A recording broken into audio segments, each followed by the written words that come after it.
Savings account, fixed deposit, recurring deposit ఇలాంటి వాటిలో పెట్టుబడి పెడితే వడ్డీ ద్వారా ఆదాయం వస్తుంది. జీతం, వృత్తి లేదా వ్యాపారం నుండి వచ్చే ఆదాయంపై పన్ను విధించినట్లే వడ్డీ ఆదాయంపై కూడా పన్ను చెల్లించాలి. అయితే వడ్డీ ఆదాయంపై మినహాయింపు క్లెయిమ్ చేయొచ్చని మీకు తెలుసా? మీరు దానికి అర్హులైతే ఈ సదుపాయం పొందొచ్చు.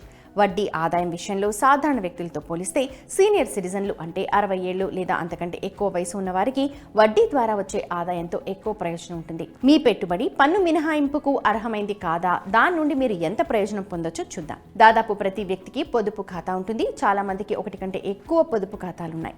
ఎక్కువ ఖాతాలు ఉంటే ఎక్కువ వడ్డీ వస్తుంది. దీంతో పన్ను కూడా ఎక్కువగా ఉండే అవకాశం ఉంది. ఆదాయ పన్ను చట్టంలోని సెక్షన్ 80 TTA ప్రకారం ఒక వ్యక్తి బ్యాంక్ సేవింగ్స్ అకౌంట్లో ఉంచిన డబ్బుపై వచ్చిన వడ్డీపై మినహాయింపుని క్లెయిమ్ చేయొచ్చు.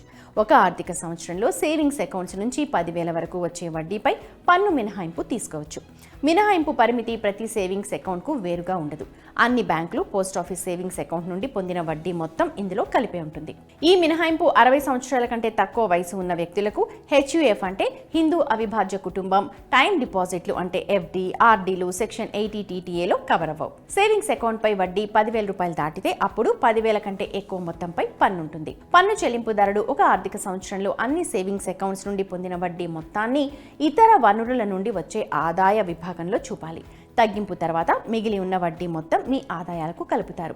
దానిపై పన్ను స్లాబ్ ప్రకారం పన్ను చెల్లించాల్సి ఉంటుంది. సీనియర్ సిటిజన్ల కోసం ఆదాయ పన్ను చట్టంలోని ప్రత్యేక సెక్షన్ 80 TTB ఉంది.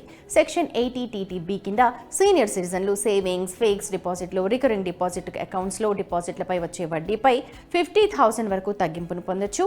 సీనియర్ సిటిజన్లకు 50,000 వడ్డీ ఆదాయం వరకు పన్ను లేదు. ఇక 60 years కంటే తక్కువ వయసు ఉన్న వ్యక్తులు, హిందూ అవిభాజ్య కుటుంబాలు అంటే HUF, నాన్ రెసిడెంట్ భారతీయులు అంటే NRIలకు సెక్షన్ 80 TTB ప్రయోజనం వర్తించదు. వడ్డీ ఆదాయంపై పన్ను మినహాయింపు ప్రయోజనాన్ని పొందడానికి మీరు ఆదాయ పన్ను రిటర్న్ ఫైల్ చేసేటప్పుడు వడ్డీ గురించిన ఇన్ఫర్మేషన్ ఇవ్వాలి. మీరు బ్యాంక్ స్టేట్మెంట్, వడ్డీ సర్టిఫికేట్, ఫామ్ 26AS ద్వారా వడ్డీ ఆదాయాన్ని నిర్ధారించాలి. ఏదైనా తేడా ఉంటే మీరు వెంటనే బ్యాంక్ లేదా ఆదాయ పన్ను శాఖ ఫీడ్బ్యాక్ సిస్టమ్కు చెప్పాలి. దాన్ని సరిదిద్దేలా చూడాలి. మీరు 60 years కంటే తక్కువ వయసు ఉన్న వ్యక్తి అయితే ఫిక్స్డ్ డిపాజిట్ నుండి వచ్చే వడ్డీ అంటే FD పై మీకు పూర్తిగా పన్ను విధిస్తారు. సీనియర్ సిటిజన్ లాగా మీరు సెక్షన్ 80 TTB ప్రయోజనాన్ని పొందలేరు. చాలా మంది బ్యాంక్ నుండి వడ్డీని పొందుతారు, కానీ పొరపాటున లేదా ఉద్దేశపూర్వకంగా ఆదాయ పన్ను రిటర్న్లో ఈ ఆదాయం గురించిన సమాచారాన్ని ఇవ్వరు. ఇది కరెక్ట్ కాదు. ఎందుకంటే మీరు దానిని మీ రిటర్న్లో చూపించాలా వద్దా అనేది మీరు చూస్ చేసుకోవాలి. ఆదాయ పన్ను శాఖ వద్ద మీ ఆదాయాల గురించిన సమాచారం ఉంటుంది. కావాలనే మీరు ఆదాయాన్ని చూపించకపోతే దాని పర్యవసానాలు దారుణంగా ఉంటాయి.